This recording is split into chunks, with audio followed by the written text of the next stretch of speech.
Hello everyone, Damien here.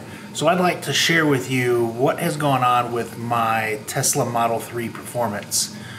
I've had the car for just short of 3 months. The car has been towed 3 times already for the exact same problem. So I just want to go through a few things and let you know what I've learned so that if anyone else out there has the same issue, maybe if your service center can't figure out the problem, maybe you can point them in the right direction if you're having a similar issue that I've had. So let's get to it. First thing is I'm going to show you a short clip of the first time the car got towed. In this situation, the problem that I originally had that I'll go into, the problem period that I'll go into here in just a moment, initially happened while at a family member's house.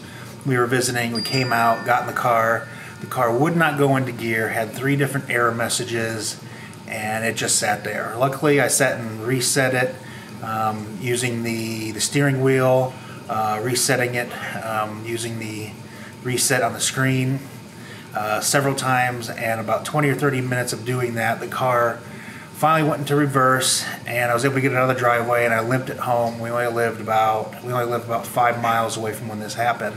So I parked the car in the garage thinking, okay, hopefully this was a fluke. Let me get it plugged in.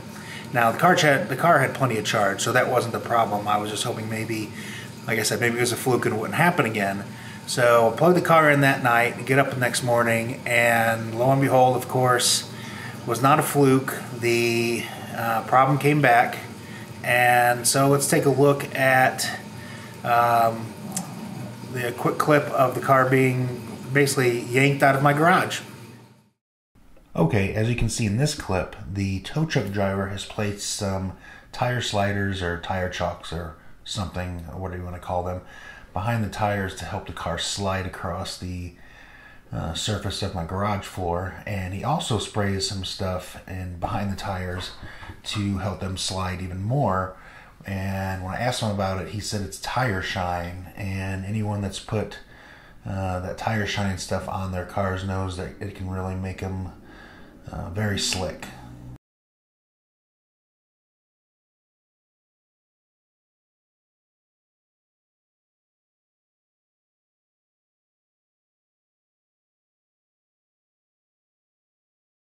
All 4 tires are completely locked.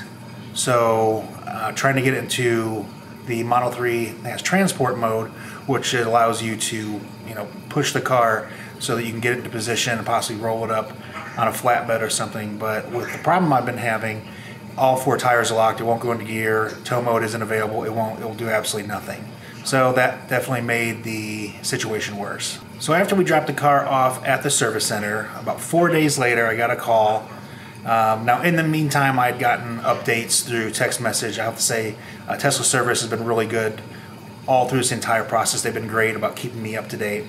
But about 4 days, they had the car about 4 days, and they said it was ready. So I go in, and they had replaced the charge port door, and the charge port ECU. So car was running, everything was great, and I go ahead and take possession of it, go home, and everything's good. The car was good for about a week after the first problem. I was out running some errands, and it was a Sunday, and I stopped at a Chili's to grab a few quick cheap drinks. On Sundays, Chili's has cheap drinks, so I stopped for a few drinks, and after that, go back out to the car to get in to go home, and guess what?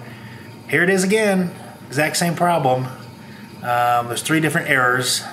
Let me actually read those errors to you here real quick. Unable to charge, it says unplug and try again. The second error is cannot maintain vehicle power. Car may stop driving or shut down. That's great. Car needs service, unable to charge. Now, every time this has happened, and I've gotten those 3 error messages, I'm not trying to charge. The car's parked. So something's obviously going on. I'm at Chili's. I'm stuck again. Here's a clip, and I'll tell you exactly what I learned by watching this second tow truck driver, how much easier it is to tow an all-wheel drive car that's locked up, not using a flatbed. Okay, as you'll see in this short clip, having a regular tow truck come out to tow your all-wheel drive locked up Model 3 is a whole lot easier than using a flatbed. Just a little PSA going forward if anyone else has this problem.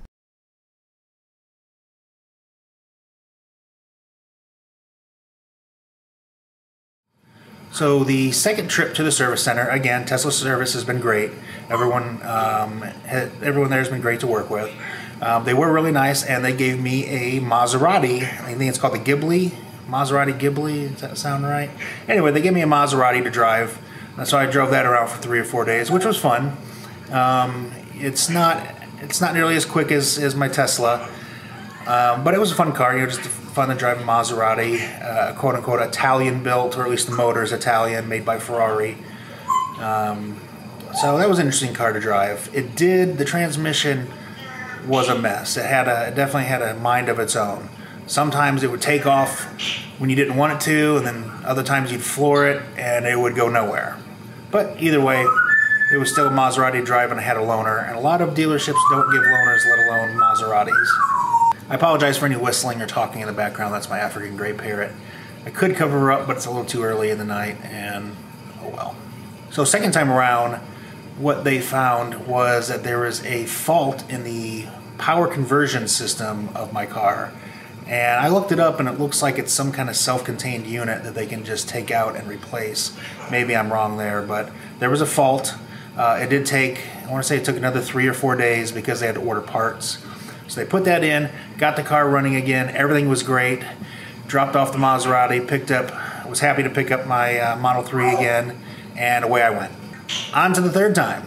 My wife was out to lunch with a friend, and she called about an hour later stating that the car was broke. And she took a picture of what was on the screen and sent it to me. Same exact error messages that I'd read before, so exact same problem. So I drove out to trade her cars so that she could run her friend back home after their lunch get together, and I could take care of the Model 3. And at this point, it was funny because I joked with my wife and I said, you know, it's very interesting, it's sad, I should say. And at this point, I have to laugh about the Tesla breaking down all the time because there's nothing you can do but laugh, and you know, I take it with a grain of salt. But I told her it's kind of funny how our most reliable car at this point is a 21-year-old Dodge Viper. Not exactly what you call a daily driver car or dependable, but it's been more dependable than my Tesla. Okay, so here's a clip of the car getting towed for the third time for the exact same problem yet again. Good times. So here we are again, getting the car towed again.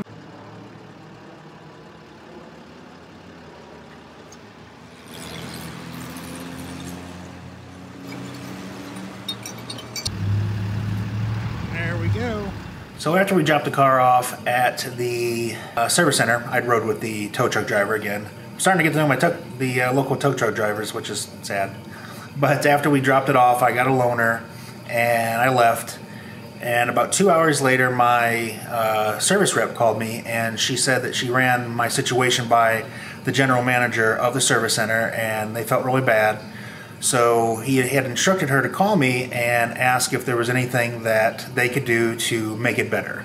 Basically just to say, I'm sorry. And she even said, you know, he offered to personally take us out to dinner, which I thought, wow, that's crazy. I've never heard of any service manager ever offering anything like that. You know, he offered to take us out to dinner personally, or you know, if we wanted any free Tesla gear, shirts, jackets, whatever. And at that time I said, I'm good. But then I came up with a good idea. How about a Model 3 key fob for free or at a discount? And they said done. So unfortunately they're out of stock even for the service centers. So once they become available, they told me to just order it and then email them a receipt and they'll send me a check. So not a bad deal there. Again, Tesla service has been great, even though the car keeps dying on me. So now that my car's been dropped off for the third time at the Tesla service center, I get a call the very next day stating from my service rep saying that the car's done. It's ready to go. Now call me skeptical, but they've only had it overnight, and so I'm a little worried.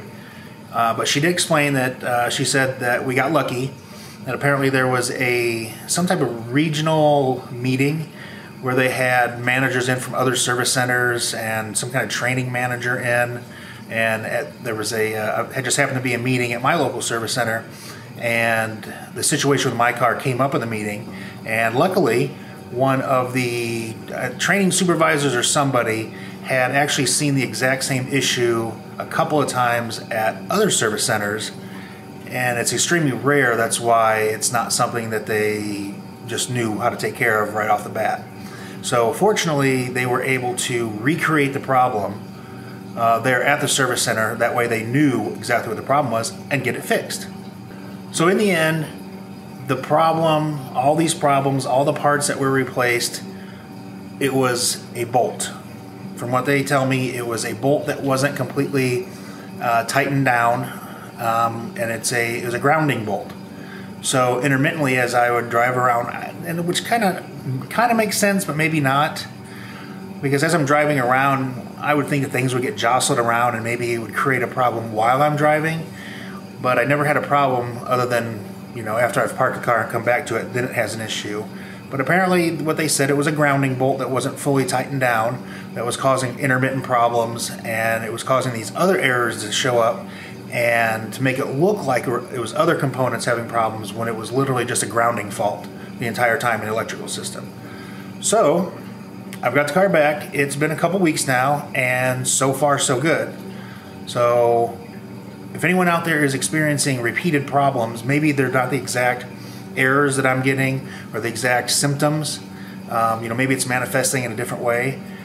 Maybe it could be, it's something that the service center can't seem to pinpoint. You keep taking your car back in over and over again. Maybe it's something as simple as, a grounding bolt. Something's not quite, wasn't fully tightened down from the factory, something like that. Because as the way it looks right now, all those parts that they replaced, I'm guessing all those parts were perfectly fine. I'm glad it was all under warranty, so obviously none of that cost me any money, because that definitely would have pissed me off. If it would have been some situation where I had to pay for all these parts to be replaced and it was a bolt to begin with, I'd be asking for my money back. Alright everyone, thanks for watching. I tried to keep this as short as possible. I'm not the very best at that, but that's just the way it goes. Thanks for watching and have a great day.